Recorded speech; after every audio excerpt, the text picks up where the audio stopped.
විශේෂ සාකච්ඡාවක අමුනාස්ලා පැමිණීම ගැන අපි සිදුවන්ත වෙනවා.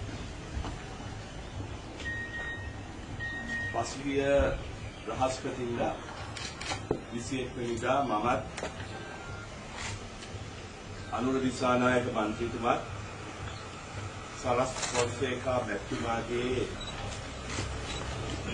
සම ප්‍රකාශකවරු හැටියට මේ රටේ ජනතාවට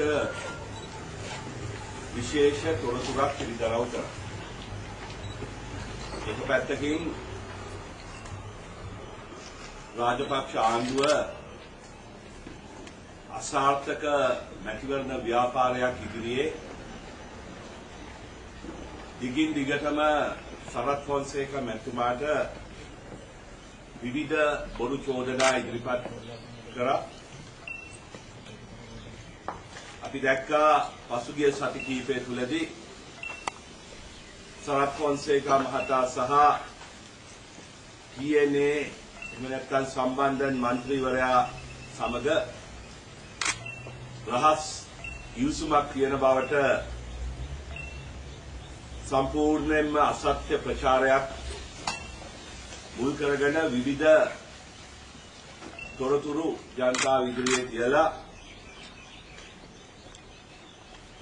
සරත් ෆොන්සේකා මැතිතුමාගේ ජයග්‍රහණය ලැබුවහොත් නැවත වතාවක් මේ රට තුල LTTE සංවිධානයේ ත්‍රස්තවාදිය ඔළුව උස්සන්නට පුළුවන් යන සැකය ජනතාව තුල ඇති කරන්නට අසාර්ථක ව්‍යාපාරයක යෙදුණා. මෙන්න මෙවැනි බොරු ප්‍රචාර ඉදිරියේ සැබෑ ලෙසම LTTE සංවිධානයත් සමග සම්බන්ධකම් තියන්ගෙන ඉන්නේ කවුද කියන එක සාක්ෂි සහිතව එළිදරව් කරන්නට අපි තීන්දුව කරේ. මෙන්න මේ ඡායාරූපය මුල් කරගෙන අපිට එංගලන්තයේ සිටින පිරිසක් විසින් ලබා දුන් මේ ඡායාරූපයේ නාමල් රාජපක්ෂ මහතා රජය විසින්ම කියන ආකාරයට කොටි ජාත්‍යන්තර බුද්ධ්‍යංශයේ නායක මේ ලංකාදීප පත්තරේ ඊට 8 වෙනි ජනවාරි මාස 8 වෙනිදා එමිල් කාන්තන් හැඳින්වුවේ කොටි ජාත්‍යන්තර බුද්ධ්‍යංශයේ නායක ලක්ෂ්මී එමිල් කාන්තන් නැමැත්තා.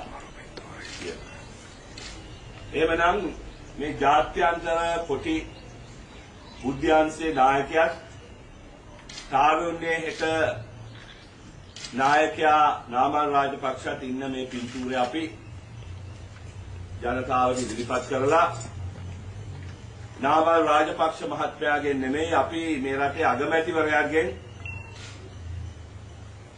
මේ සම්බන්ධය හදනම් කරගත්ත ප්‍රශ්න මාලාවක් ඉදිරිපත් කරනවා. විශේෂයෙන්ම ජාත්‍යන්තර බුද්ධ්‍යංශයේ නායකයා හැටියට මේ වෙනකොට එමිල් කාන්තන් මහත්මයා ක්‍රියාත්මක කරනවා නම් විශේෂයෙන්ම අද LTTE සංවිධානය සම්පූර්ණයෙන්ම වගේ නැති කරලා තියෙන මොහොතක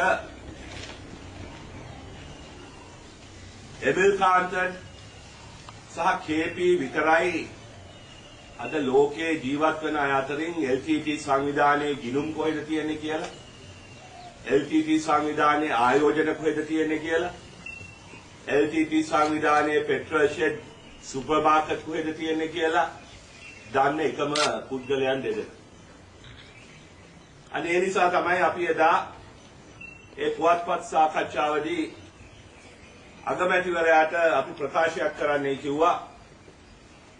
විශේෂයෙන්ම නාමල් රාජපක්ෂගේ තාරුණ්‍යයේ හෙටත් ට්‍රාන්ස්පරන්සි ඉන්ටර්නැෂනල් ආයතනයේ විසින් ළඟදී නිකුත් කරපු වාර්තාව අනුව කියවනවා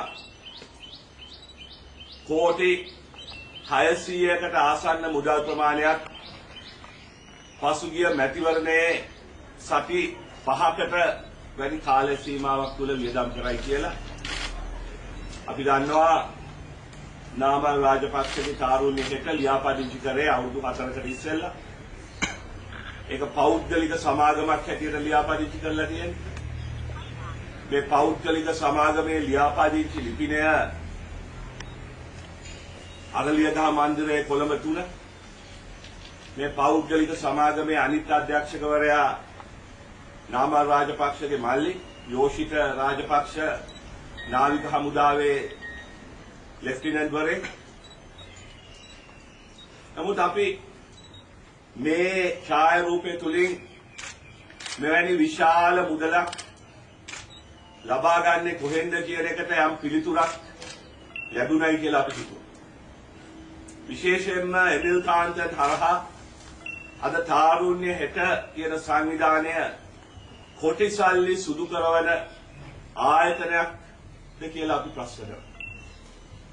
අද විවිධ රටවල් වල තියෙන ඒ කොටි සල්ලි ලංකාවට ගේන්න බැරි නිසා තාරුණ්‍ය හෙටක් හරහා මේ මුදල් රාජපක්ෂලාගේ වමනාවන් ඉටු කරන්නට උපයෝගී කරගන්නවාද කියලා අපි අහනවා.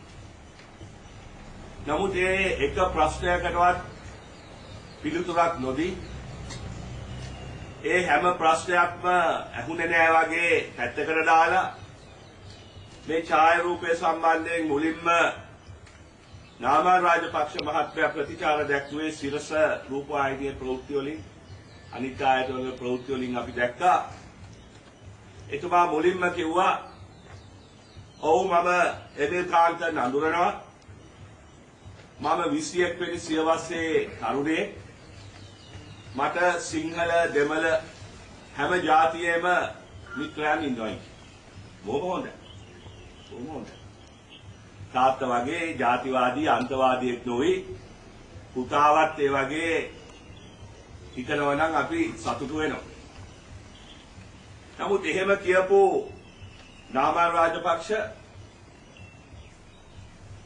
අද දිවයින පත්තරේ තියනවලු මේ සම්බන්ධයෙන් යම් කරුණක් පළ කරලා